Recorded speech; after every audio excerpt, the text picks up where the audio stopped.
नमस्कार। New Catholic mission school Jhabua से आज कक्षा 11वीं और 12वीं का दोनों विद्यार्थियों का हिंदी कक्षा में स्वागत करता हूँ। दोनों इसलिए क्योंकि आज हम एक कॉमन विषय जन संचार मास कम्युनिकेशन ले रहे हैं, जो दोनों कक्षाओं के लिए लिया गया है। जनसंचार पढ़ने से पूर्व हम वैसे तो 12th क्लास कक्षा 12वीं के विद्यार्थियों द्वारा इससे पहले ही 11th क्लास में पढ़ लिया गया है। आज थोड़ा सा रिपीट करेंगे, हो सकता कुछ नई बातें और शामिल हो तो आप इसे ज़रूर शेयर करें। जनसंचार से पहले हम संचार क्या है पढ़ेंगे। संचार की कहानी मानव के अस्तित्व, जहाँ से मानव का अस्तित्व हुआ है उतनी ही पुरानी है। मनुष्य एक सामाजिक प्राणी है और अपने भावों विचारों को एक दूसरे पर व्यक्त करता है, और अपने भावों विचारों को एक दूसरे पर व्यक्त करना ही वास्तव में संचार है। संचार की प्रक्रिया विभिन्न शब्दों के माध्यम से, बातचीत के माध्यम से, विभिन्न चिन्हों के माध्यम से, सांकेतिक चिन्ह के माध्यम से भी, इशारों से भी बातचीत की जाती है। ज्ञान के माध्यम से, भिन्न कहानियाँ या अन्य उपदेशों के माध्यम से एक दूसरे पर भावना व्यक्त करना, ये सभी संचार के साधन हैं।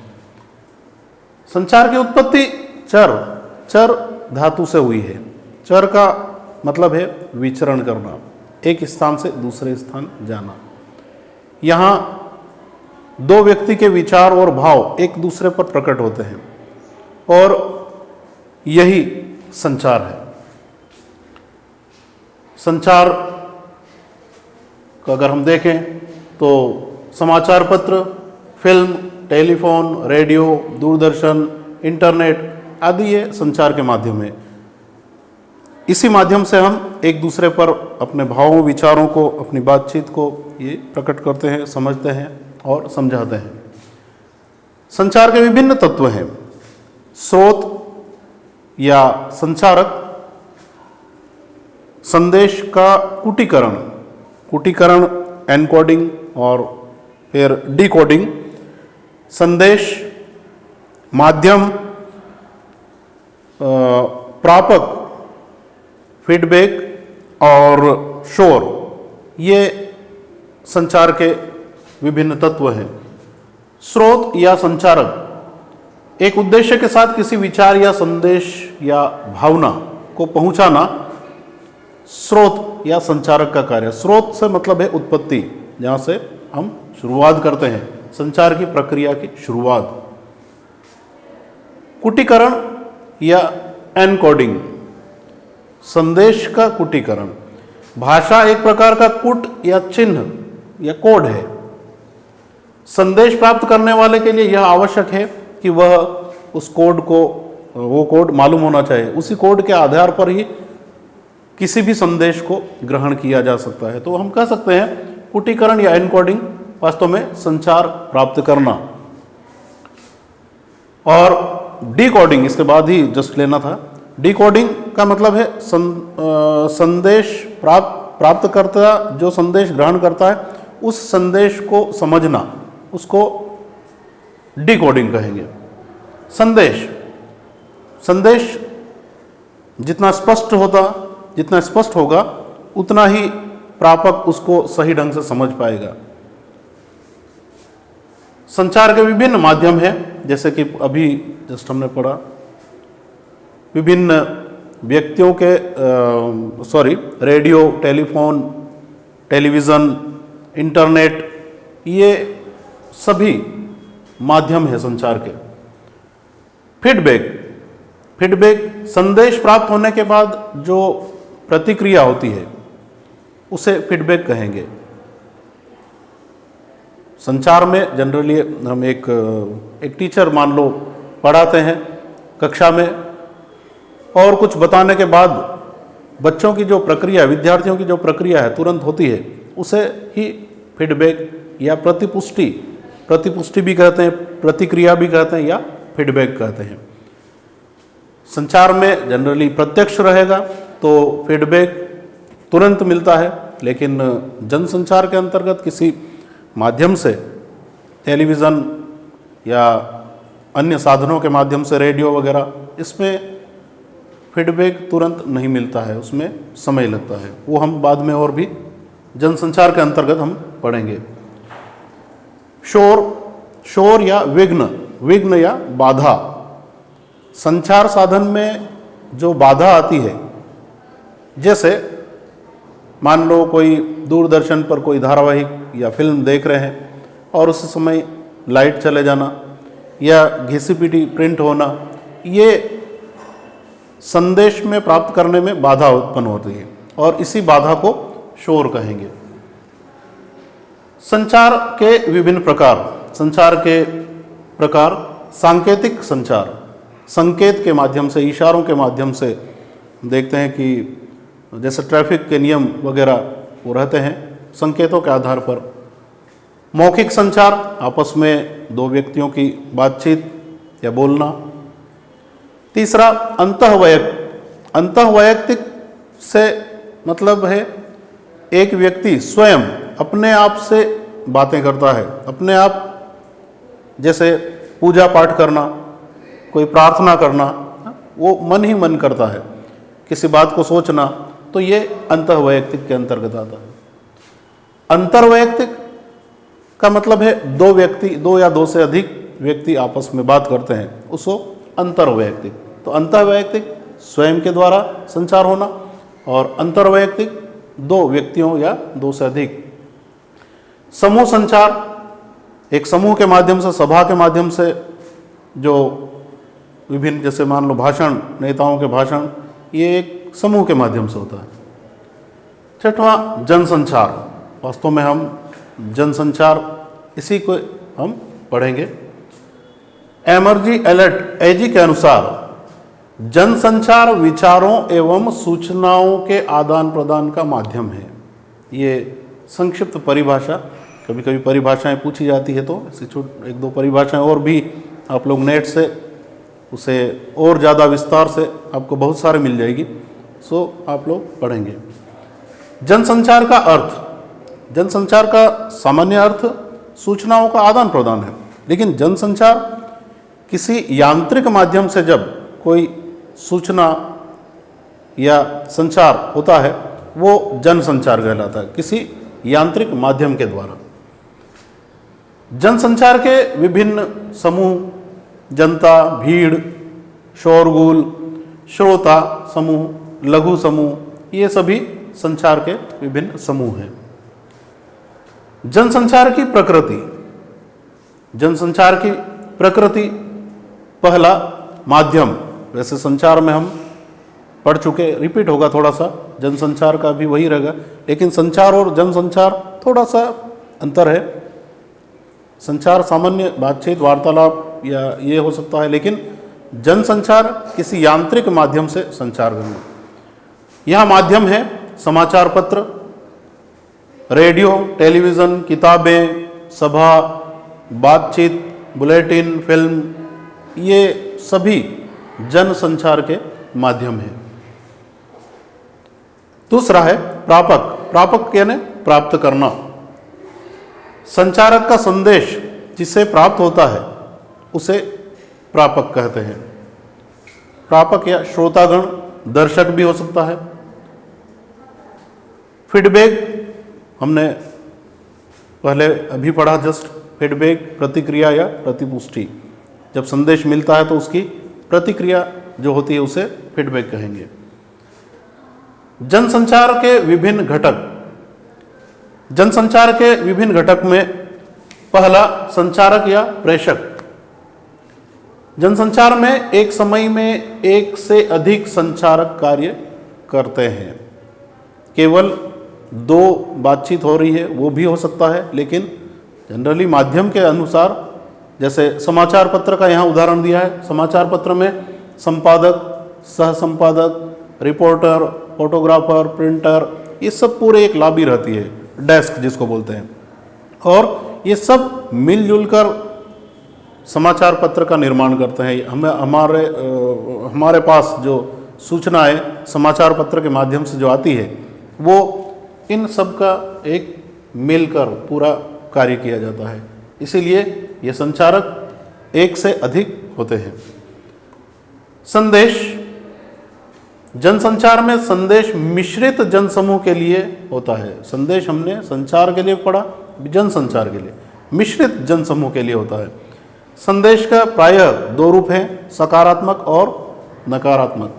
सकारात्मक जो प्रापक यानी पाठक, दर्शक या श्रोता, उसको आकर्षित करने वाला हो वो सकारात्मक, और नकारात्मक जो आकर्षित नहीं करता है, जो आकर्षण नहीं, क्योंकि हर किसी के समाचार या घटना अपने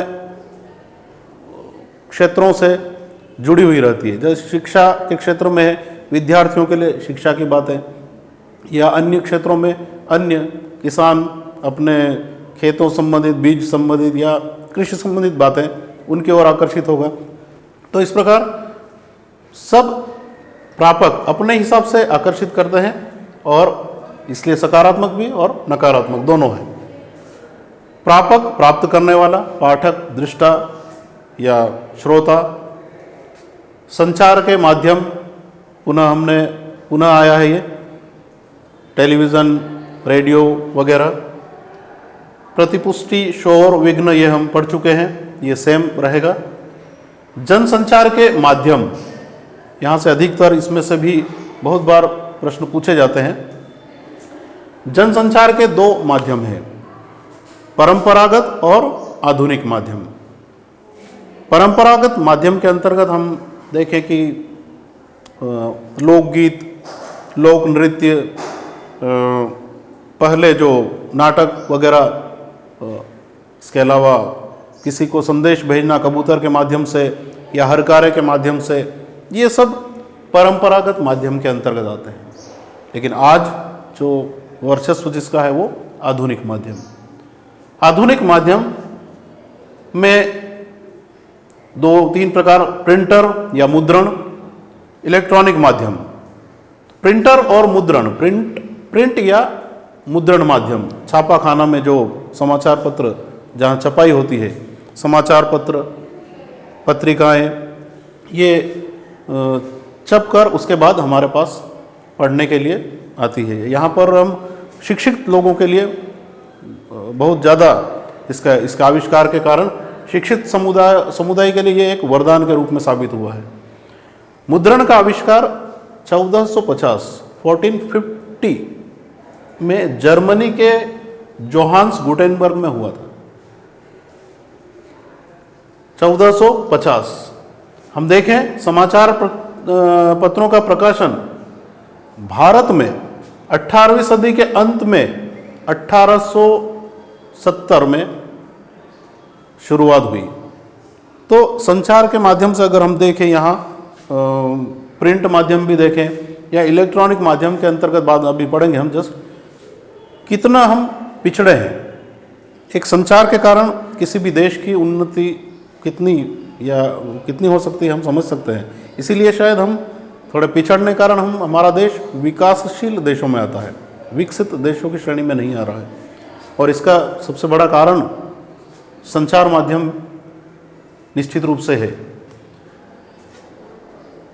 यहाँ पर हम देखें कि 18वीं सदी के अंत में 1450 के बाद जब आविष्कार हुआ, उसके बाद इतने सालों बाद भारत में समाचार पत्र प्रकाशित होने लगे हैं। समाचार पत्रों में साप्ताहिक, मासिक, वार्षिक ये पत्रिकाएं भी छपने लगी है। समाचार पत्रों में विभिन्न हमको इनके माध्यम से राजनीति, खेल, फिल्म, कला, साहित्य, बाजार, हर क्षेत्र की जानकारी हमें मिलती है। दूसरा है इलेक्ट्रॉनिक माध्यम। इलेक्ट्रॉनिक माध्यम विद्युत के द्वारा चला हुआ संचार। इलेक्ट्रॉनिक माध्यम के अंतर्गत हम श्रव्य और दृश्य श्रव्य तीन प्रकार से हम पढ़ेंगे। श्रव्य संचार, श्रव्य से मतलब सुनना। इसके अंतर्गत रेडियो, टेलीफोन। रेडियो जो है और टेलीफोन ये केवल सुनने के लिए है। इसके लिए हमारे पास रेडियो विद्युत तरंगों के जरिए काम करता है। रेडियो के अंतर्गत केवल श्रोता सुन सकते हैं। यहाँ पर देखने का या दर्शक, जैसे टेलीविज़न पर दर्शक हम देख भी सकते हैं, सुन भी सकते हैं, लेकिन इसमें केवल ये एक तरह से है, सुनना। यहाँ पर रेडियो विद्युत तरंगों के जरिए काम करता है। ये 3 प्रकार से है, मीडियम वेव, शॉर्ट वेव और अल्ट्रा वेव। भारत में रेडियो प्रसारण की विधिवत शुरुआत इसका आविष्कार जो हुआ था 1895, 1895। इसके 40 वर्ष बाद, मैंने जैसे पहले बताया कि संचार हमारे देश में बहुत देर से प्रारंभ हुआ, तो रेडियो का जैसे प्रसारण आविष्कार 1895 में हो गया था। उसके 40 वर्ष बाद 1936 में भारत में ऑल इंडिया रेडियो की स्थापना के द्वारा शुरुआत हुई और 1956 में भारतीय रेडियो सेवा को आकाशवाणी के नाम से जाना जाता है। ये बहुत बार पूछा जाता है। 1936 में ऑल इंडिया रेडियो की स्थापना, 1956 में आकाशवाणी के नाम से रेडियो को जाना गया। इसे ये छोटे छोटे प्रश्न इसमें से पूछे जाते हैं। इसके अलावा आप और भी विस्तार से उसमें पढ़ो। दूरभाष एवं सेल्युलर फोन पिछले कुछ वर्षों में लोगों की सामान्य आवश्यकता। आज हम मोबाइल, दूरभाष, टेलीफोन विशेष करके तो नहीं, सॉरी, अब टेलीफोन तो अब पुराना हो चुका है ऐसा लगता है, क्योंकि अब मोबाइल ने ले लिया है। मोबाइल केवल श्रव्य साधन नहीं है, बल्कि उसमें दृश्य भी है। संचार साधन में गजब की क्रांति आ गई है। तो ये आज ज़रूरी बन गया। आज हर बच्चों के हर कोई मोबाइल हाथ में रखता है। मोबाइल के बिना शायद खाना भी ढंग से नहीं खा पाते हैं, इतना ज़रूरी हो गया है।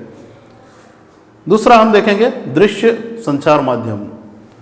इसके अंतर्गत दूरदर्शन, सिनेमा, इंटरनेट, टेलीप्रिंटर, ये ईमेल, ये सब शामिल होते हैं। दूरदर्शन संचार का अत्यधिक शक्तिशाली एवं लोकप्रिय साधन है। कारण है उसको बैठकर आज हम देख रहे हैं कि टेलीविज़न सेट पर हम निश्चित रूप से कोई सा भी वर्ग, चाहे बच्चे हो, जवान हो, बूढ़े हो, सभी टेलीविज़न सेट से लगे हुए रहते हैं। अपने अपने मनपसंद के विभिन्न कार्यक्रमों को देखते हैं और ये कार्यक्रम देखकर वास्तव में एक अभिव्यक्ति होती है, संचार होता है और इसीलिए जनसंचार का सबसे शक्तिशाली माध्यम और लोकप्रिय माध्यम है ये। जॉन बेयर्ड, जेल बेयर्ड द्वारा इसकी खोज 1920 में हुई और बाद में भारत में 15 सितंबर 1959 में यहाँ पर शुरुआत हुई, जबकि 1920 में इसका आविष्कार हो चुका था। तो संचार के मामले में हम पिछड़े हैं, यही कारण है। इतने वर्ष बाद यहाँ संचार होना, तो निश्चित रूप से हम कहीं न कहीं पिछड़े हैं। 1 अप्रैल 1976 में इसे दूरदर्शन के नाम से जाना जाने लगा। ये छोटी छोटी बातें हैं, ये कब से कब शुरू हुआ, ये बातें ज़रूर आप ध्यान रखेंगे। उसमें नोट्स बनाकर आप लोग अपनी नोटबुक में नोट करेंगे अलग अलग, क्योंकि जनसंचार के अंतर्गत वैकल्पिक प्रश्न ही पूछे जाते हैं और 5 मार्क्स का क्वेश्चन जो विस्तार से तो पूछा नहीं जाता है। इसीलिए इन छोटी छोटी बातों को, शॉर्ट जो है वो आप अपने कॉपी में ज़रूर नोट रखें।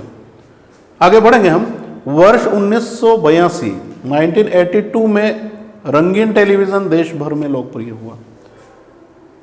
1982 में, मतलब अभी ज़्यादा वर्ष नहीं हुए हैं, रंगीन टेलीविज़न आया। पहले शायद आप लोग तो पता ही नहीं होगा इसके बारे में कि रंगीन टेलीविज़न कब शुरुआत हुई। रंगीन टेलीविज़न पहले से नहीं है, ये 1982 से इसकी शुरुआत हुई है। इसके अंतर्गत दूरदर्शन के बाद सिनेमा मनोरंजन और जनसंचार का एक सशक्त माध्यम है। सिनेमा का निर्माण दृश्य, ध्वनि, संगीत, त्रिआयामी प्रवृत्तियों के माध्यम से इसे प्रस्तुत किया जाता है।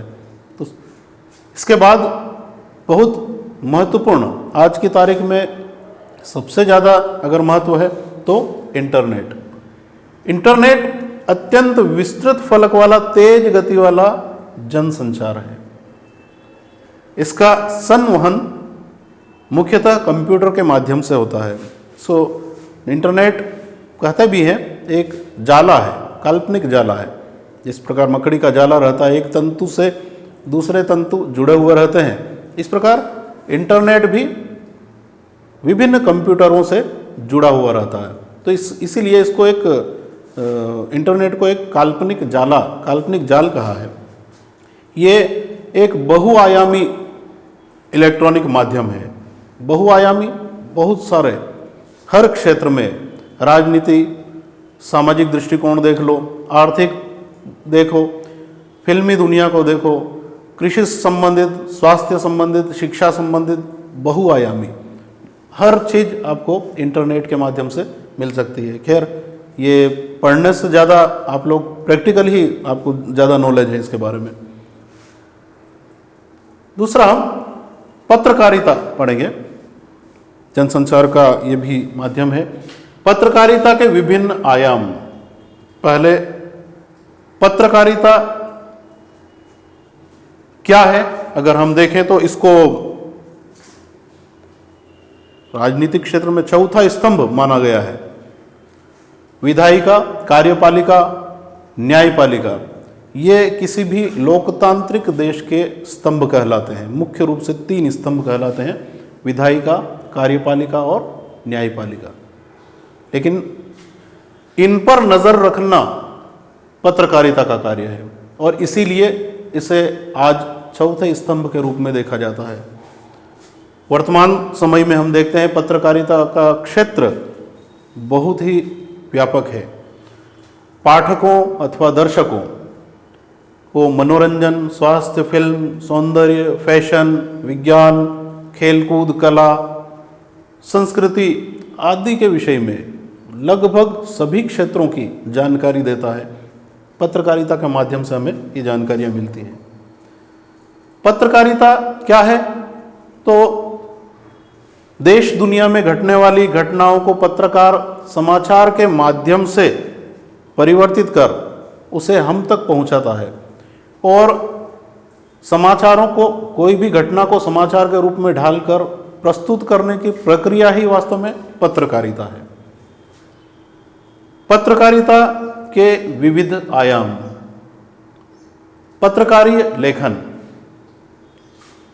समय, विशेष विषय एवं घटना के अनुसार पत्रकारिता में लेखन के तरीके बदल जाते हैं। इसमें क्योंकि नवीनता हर क्षेत्र में, पत्रकार का काम ही है नवीनता पेश करना, घटनाओं को पेश करना, उसमें नई नई बातों को जोड़ना। इसीलिए समय के अनुसार, विषय के अनुसार ये तरीके, लेखन के तरीके भी बदल जाते हैं। इनमें केवल समाचार लेखन नहीं रहता है। पत्रकारिता का कार्य केवल मात्र समाचार लेखन का नहीं रहता है, बल्कि इसके अलावा आलेख लेखन के अंतर्गत टिप्पणी, संपादकीय, फीचर, कार्टून कोना, फोटो, रिपोर्ट, ये सभी पत्रकारिता के विशेष अंग माने जाते हैं। पत्रकारिता के विविध रूप। पत्रकारिता के विविध रूप, इनमें से भी अधिकतर परीक्षा में पूछे गए हैं।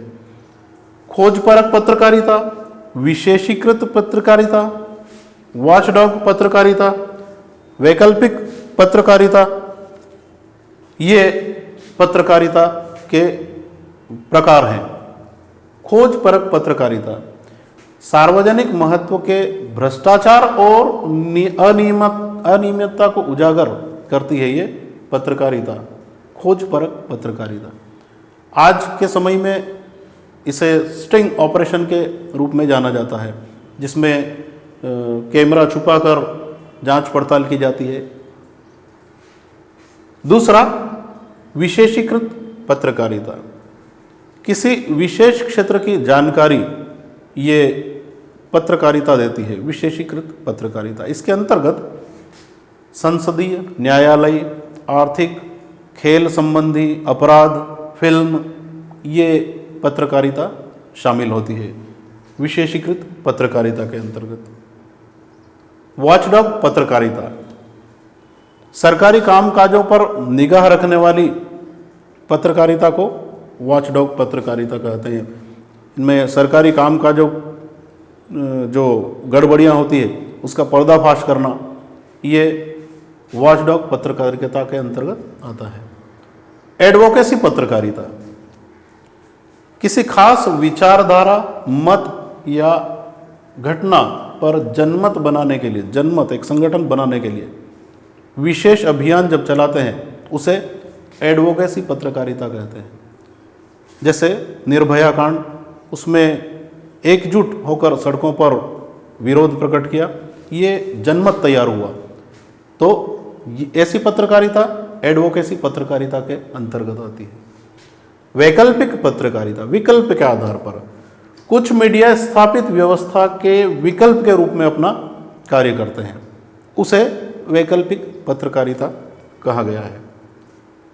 पीत पत्रकारिता या पेज 3 पत्रकारिता, सनसनी, चकाचौंध, ग्लैमर फैलाने वाली पत्रकारिता, पीत पत्रकारिता। आजकल हम देखते हैं कि सनसनी, चकाचौंध और ग्लैमर ये विशेष रूप से समाचारों के अंश बन गए हैं और इसे पीत पत्रकारिता या पहले पेज 3 पत्रकारिता कहा जाता था।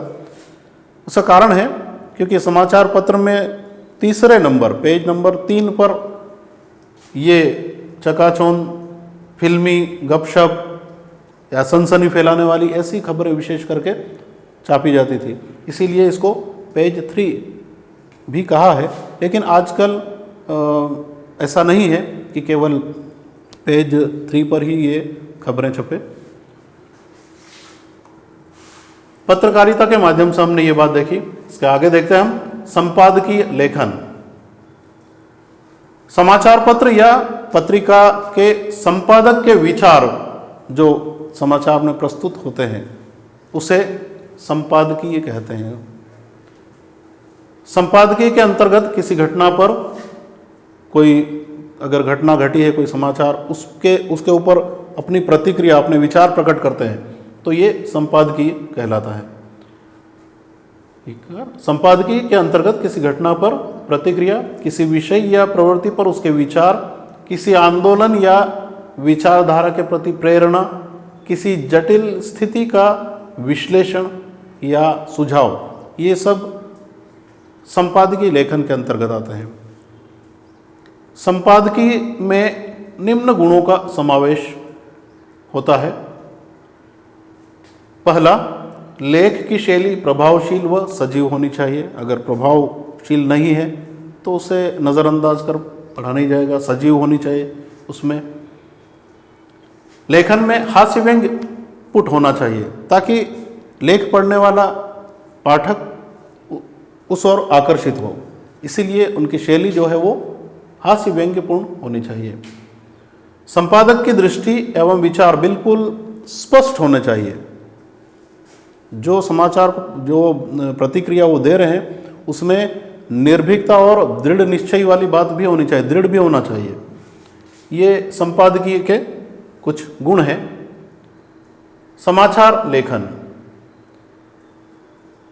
श्रेष्ठ समाचार वही है जो सूचनात्मक हो और उसमें तथ्य, विशेष करके 4 सकार जिसको बोलते हैं, सत्यता, स्पष्टता, संक्षिप्तता और सुरुचि, ये 4 सकार, इनको पूछा गया है परीक्षा में 4 सकार कौन से हैं, तो ये सकार से मतलब है स से शुरुआत, सत्यता, स्पष्टता, संक्षिप्तता और सुरुचि, इसीलिए 4 सकार कहा गया है। समाचार लेखन के आवश्यक तत्व। समाचार पहले उसकी पृष्ठभूमि का ज्ञान होना चाहिए। अगर पृष्ठभूमि का ज्ञान नहीं है तो समाचार को सही ढंग से व्यक्त नहीं कर पाएगा, सही ढंग से नहीं लिख पाएंगे। चारों सकार, जैसे बताया, चारों सकार का समावेश होना चाहिए। समाचार अनुच्छेदों में विभाजित होना चाहिए। इसके प्रकार भी हैं लिखने के, आमुख, उसके बाद बॉडी या कलेवर, और उसके बाद समापन। इस प्रकार अनुच्छेदों को अनुच्छेद में विभाजित होना चाहिए। अनुच्छेद न अधिक बड़े हो न संक्षिप्त हो, न अत्यधिक लघु होना चाहिए, एक बराबर होना चाहिए। शब्दों की पुनरावृत्ति इसमें न हो। भाषा में सामासिकता का गुण हो। ये समाचार लेखन से पहले जानकारी, ये किसी भी समाचार में इन तथ्यों का होना आवश्यक है, तभी एक अच्छा समाचार का निर्माण होता है। शब्दों का निरर्थक प्रयोग नहीं होना चाहिए। समाचार लेखन के प्रकार। समाचार दो प्रकार से लिखे जाते हैं, स्तूपी पद्धति और विलोम स्तूपी पद्धति। स्तूपी पद्धति, इस पद्धति में कम महत्वपूर्ण समाचारों के बाद सबसे पहले कम महत्वपूर्ण समाचार, फिर उससे अधिक, फिर अंत में सर्वाधिक महत्वपूर्ण। इसको स्तूपी विधि कहते हैं या ऊर्ध्व स्तूपी कहते हैं। और दूसरा है विलोम स्तूपी। ऊर्ध्व स्तूपी के विपरीत, यानी सबसे पहले सर्वाधिक महत्वपूर्ण, फिर उससे कम, फिर उससे कम। वर्तमान में विलोम स्तूपी, ये उल्टा पिरामिड इसको कहते हैं, उल्टा पिरामिड भी कहा गया, ये ज़्यादा महत्वपूर्ण है, क्योंकि आपाधापी की इस दौड़ में लोगों को सबसे पहले महत्वपूर्ण जो समाचार है उसको पढ़ना, उस अनुच्छेद को पढ़ते हैं वो। उसके बाद अगर उनको लगता है कि उनके लायक समाचार है तो शायद वो पढ़ते हैं, इसीलिए ये ज़्यादा लोकप्रिय है। उल्टा पिरामिड भी कहते हैं इसको, या विलोम स्तूपी पद्धति। समाचार के तत्व। किसी भी समाचार के 6 आधारभूत तत्व होते हैं, जिन्हें 6 ककार कहते हैं। क्या, कब, कहाँ, कौन, कैसे, क्यों। ये क से शुरू होने वाले, इसीलिए इन्हें 6 ककार कहते हैं। क्या हुआ, कब हुआ, कहाँ हुआ, कोई घटना विशेष, घटना से संबंधित कौन है, कैसे, किस कारण, और ये घटना क्यों हुई आखिर। इस प्रकार ये समाचार का निर्माण होता है इन 6 ककारों से। तो इसीलिए समाचार में यह 6 ककार आवश्यक है। समाचार के प्रकार। समाचार में 4 प्रकार, अंतर्राष्ट्रीय, राष्ट्रीय, प्रादेशिक और स्थानीय। अंतर्राष्ट्रीय के अंतर्गत अंतर्राष्ट्रीय संबंधी जो समाचार रहते हैं वो शामिल होते हैं, देश विदेशों से सभी, पूरी दुनिया के। राष्ट्रीय, हमारे देश की प्रमुख खबरों या समाचारों को लिया जाता है। प्रादेशिक, हमारे प्रदेश से संबंधित जो समाचार होते हैं। और स्थानीय, जहाँ पर हम निवास कर रहे हैं उस स्थान या जिले से संबंधित, वो स्थानीय कहलाते हैं। समाचार लेखन के विभिन्न चरण। इन चरण के आधार पर किसी भी समाचार पत्र में समाचार लिखे जाते हैं। सबसे पहले है शीर्षक, दूसरा स्रोत पढ़ेंगे हम, लेकिन पहले पढ़ते हैं शीर्षक। सर्वप्रथम समाचार का शीर्षक सार्थक होना चाहिए। अगर शीर्षक सार्थक नहीं है तो पाठक की दृष्टि उस ओर नहीं जाएगी और उस समाचार को नहीं पढ़ा जाएगा। इसलिए सार्थक, सही एक अर्थ के साथ और आकर्षक बोलेंगे, उसका आकर्षक होना चाहिए। शीर्षक से संबंधित जो तथ्य हैं, शीर्षक संक्षिप्त, सरल, सार्थक और स्पष्ट होना चाहिए। शीर्षक कभी भूतकाल में नहीं लिखना चाहिए। शीर्षक हमेशा वर्तमान में ही लिखा जाता है। शीर्षक का यदि नाम दिया जाना बहुत ज़रूरी है तो महत्वपूर्ण कुछ टॉपिक शीर्षक लो या फिर किसी विख्यात व्यक्ति का नाम दिया जाना चाहिए। शीर्षक समाचार का प्रवेश द्वार होता है, इसीलिए इसे आकर्षक होना बहुत ज़रूरी है, क्योंकि जिस प्रकार प्रवेश द्वार आकर्षक होगा उसके अंदर हम प्रवेश करेंगे, वैसे ही यहाँ पर भी समाचार पत्र अगर आकर्षक है, शीर्षक यदि आकर्षक है तो उसे पाठक निश्चित रूप से उस ओर आकर्षित होगा और उसे पढ़ेगा, इसीलिए इसे प्रवेश द्वार कहा गया है। स्रोत हमारे विशेष प्रतिनिधि के द्वारा, स्रोत यानी जहाँ उत्पत्ति, जहाँ से लिए गए हैं, तो हमारे विशेष प्रतिनिधि के द्वारा लिया जाता है। व्यक्तिगत संवाददाता द्वारा लिया जाता है।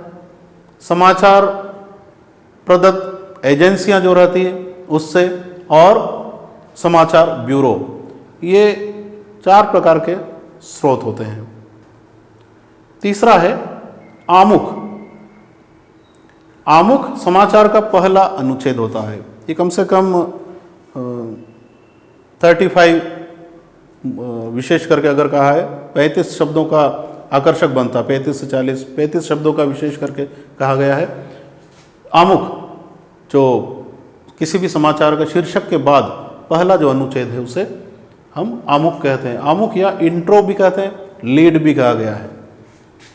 इसमें सबसे पहले जो क्या, कब, कहाँ और कौन, क्या, कब, कहाँ और कौन, इससे ये ककार लिए जाते हैं। उसके बाद कैसे और क्यों, ये बॉडी या कलेवर में बाद में विस्तृत रूप में जब करते हैं तब उसे लिया जाता है, लेकिन इस अनुच्छेद को विशेष करके आकर्षक बनाने के लिए इन चीज़ों का, 4 ककारों का समावेश किया जाता है, क्योंकि इसमें ही वास्तव में जो समाचार लगभग किस प्रकार का समाचार आगे पढ़ा जाएगा या नहीं, इस पर ही डिपेंड करता है। चौथा है बॉडी या कलेवर। जैसे बताया कि आमुख, इंट्रो या लीड 30-35 शब्दों का जो रहता है। उसके बाद जो आमुख के बाद जो शेष समाचार है, विस्तार से जो लिखा जाता है, उसको बॉडी या कलेवर कहते हैं। संक्षेपण, अंत में संपूर्ण समाचार का संक्षिप्त सार दिया जाता है, उसे संक्षेपण कहते हैं। तो इस प्रकार हम किसी भी समाचार को इन तथ्यों के आधार पर हम देखते हैं, पढ़ते हैं। टीवी पर प्रसारित समाचारों के विभिन्न रूप। समाचार वैसे जो न्यूज़पेपर, हम समाचार पत्र पढ़ते हैं वो, लेकिन टेलीविज़न में आज बहुत सारों को फुर्सत नहीं है कि समाचार पत्र भी पढ़े, इसलिए विशेष करके समाचार हम बुलेटिन वगैरह देखते हैं। तो उससे संबंधित विभिन्न जो रूप हैं उनके बारे में थोड़ी संक्षिप्त जानकारी आखिरी में लेंगे हम। ये फ्लैश या ब्रेकिंग न्यूज़, इनके बारे में अधिकतर आप लोग जानते हैं क्योंकि रोज़मर्रा के जीवन में इसका हम उपयोग करते हैं। फ्लैश या ब्रेकिंग न्यूज़, कोई बड़ी खबर कम से कम शब्दों में दर्शकों तक तत्काल पहुंचाई जाती है, उसे फ्लैश न्यूज़ या ब्रेकिंग न्यूज़ कहते हैं। जैसे उदाहरण के लिए पूरे मैच का वो नहीं बताएंगे, लेकिन भारत 10 रनों से जीता। दूसरा है लाइव, समाचार या घटना का सीधा प्रसारण। जब किसी घटना या समाचार का सीधा प्रसारण होता है उसे लाइव कहते हैं। आजकल क्रिकेट मैच वगैरह हम देखते हैं, सीधा प्रसारण। Dry anchor, dry anchor anchor समाचार के बारे में दर्शकों को शब्दों के बारे में बताता है, शब्दों में बताता है, मतलब जब एंकर को संबंधित वहाँ के किसी घटना के संबंधित चित्र वगैरह या प्रत्यक्षदर्शी वगैरह नहीं मिलते हैं, उस समय कोई घटना केवल शब्दों के बारे में, और उसमें मुख्य रूप से कहाँ, कब, क्या और कैसे हुआ, इनकी जानकारी वह शब्दों के माध्यम से देता है, उसे ड्राई एंकर कहते हैं। एंकर विजुअल, ये कंटिन्यू इसको हम देखें किसी घटना के दृश्य यदि उपलब्ध हो जाते हैं, कोई घटना या समाचार के कोई दृश्य उपलब्ध हो जाते हैं, उन दृश्यों को फिर समाचार के साथ दिखाते हैं, तो उसे एंकर विजुअल कहते हैं। एंकर बाइट, बाइट का मतलब है कथन। जब एंकर सूचना के साथ साथ किसी प्रत्यक्षदर्शी के संवाद, बातचीत बताता है, जब कोई घटना घटती है उस समय कोई प्रत्यक्षदर्शी द्वारा उस घटना को देखा गया है, तो उस प्रत्यक्षदर्शी को जब एंकर आपस में बातचीत करते हुए उन कथनों के द्वारा बताता है, तो उसे एंकर बाइट कहते हैं। बाइट का मतलब ही है कथन। फोन इन, एंकर रिपोर्टर से जब फोन पर बात करके दर्शकों तक सूचना भेजता है, समाचार भेजता है, तो उसे फोन इन कहते हैं। एंकर पैकेज, एंकर पैकेज में टीवी पत्रकारिता के सभी आयाम और गुण मौजूद होते हैं, एंकर पैकेज कहलाता है। इसमें एंकर के द्वारा प्रस्तुत सूचनाएं, संबंधित घटना के दृश्य, बाइट, कथन, ग्राफिक, ये सभी सुव्यवस्थित ढंग से उनके पास शामिल होती है, उसको दिखाया जाता है और इसी को एंकर पैकेज कहते हैं। तो इस प्रकार हमने समाचार के माध्यम से हमने विभिन्न बातें आज हमने देखी है। संचार, जनसंचार के अंतर्गत हमने थोड़ा जानकारी ली। पत्रकारिता क्या है हम समझे, विभिन्न पत्रकारिता के बारे में जानकारी ली। उसके बाद समाचार और समाचार लेखन और समाचार दोनों हमने आज पढ़े हैं। आप लोग ज़रूर और नेट से और सर्च करके इसके बारे में यदि कुछ पॉइंट मिलते हैं तो उसे अपनी नोटबुक में ज़रूर नोट करें। धन्यवाद।